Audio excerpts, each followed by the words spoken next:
Listen to part of a conversation between a student and a professor. Professor James, do you have a minute? Sure, come on in. What can I do for you? Well, I did pretty well on the midterm. You sure did. One of the best grades, as I recall. But I missed a question, and I'd appreciate it if you could help me understand what I did wrong. I have the test right here, and I just can't figure it out. Okay, fire away. It's question 7, the one on biotic provinces and biomes. Oh, that one. Quite a few people missed it. I was thinking that we should go over it again in class. But anyway, let's look at your answer. Thanks. Here's the thing. I said that a biotic province was a region with similar life, but with boundaries that prevent plants and animals from spreading to other regions. So an animal, for example, a mammal, it may have a genetic ancestor in common with another mammal.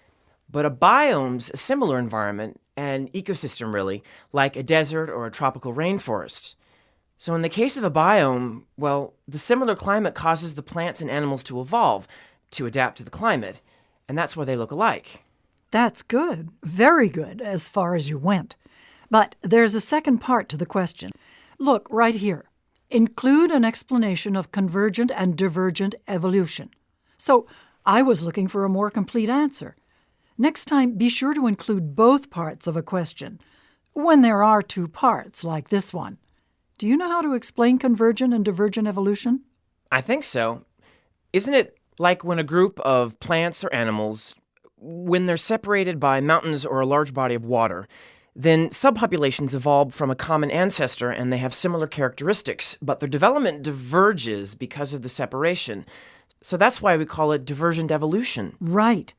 Even when the habitat's similar, if they're separated, then they diverge. How about convergent evolution then? Well, that would be a situation where a similar environment, a habitat, it may cause plants and animals to evolve in order to adapt to the conditions.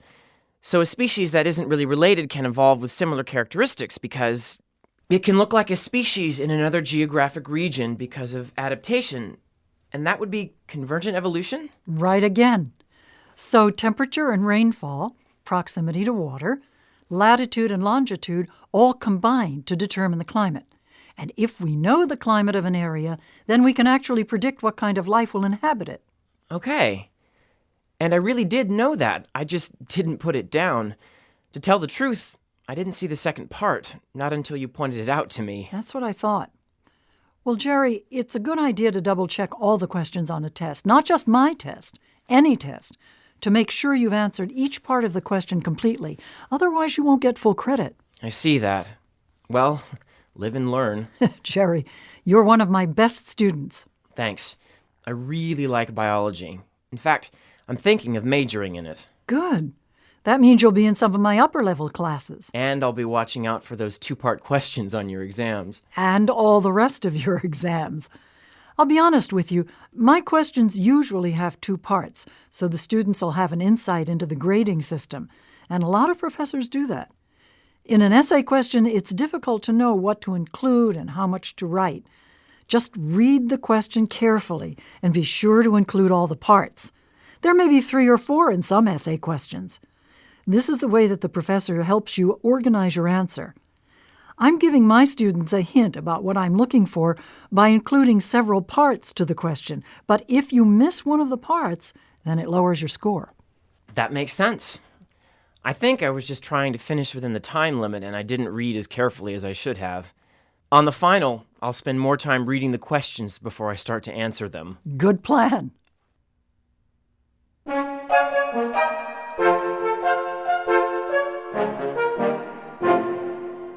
One. Why does the man go to see his professor?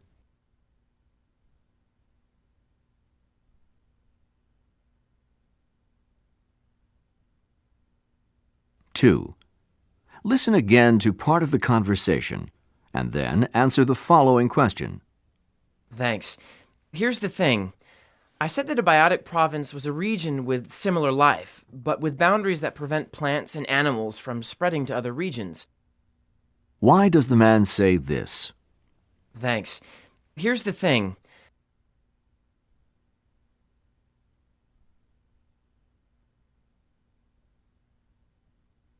Three.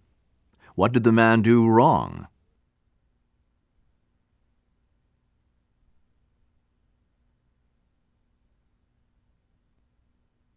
Four. According to the student, what is divergent evolution?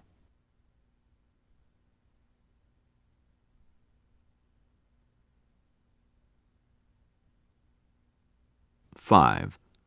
What will Jerry probably do on the next test?